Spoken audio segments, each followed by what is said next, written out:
Hi, it's me again with Corel Draw Tips and Tricks, and the video's only been out about 10 minutes, and this is part 4 of making this 3D looking barbed wire. Just the first one was just making about a barbed wire, and somebody asked why I didn't make it gray to black instead of black to gray. So we're going to contour this one like we did the other one. To me, this looks like actual pieces of wire.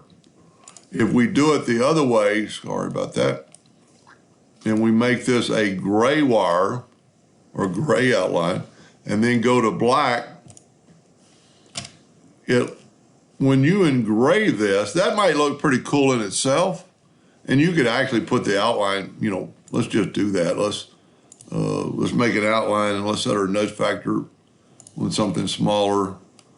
Let's just a little bit over an inch. Let's set our nudge factor on 2. Let's take a duplicate of that and move it down. Take this and make it gray and then contour it.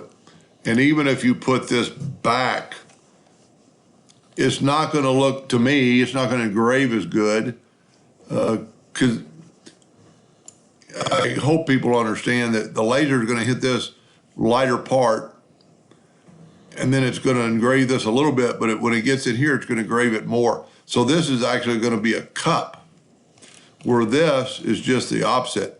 The laser is going to engrave the outside more, and then lighter on this, so it's actually going to look like a cup the other way, round it up. So I would think you'd want at least this wire on this side like we did on this one, and have it look like that.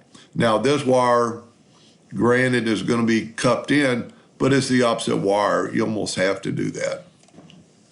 I guess you don't. I never thought about that. We could have these two wires on top of each other and done the same thing.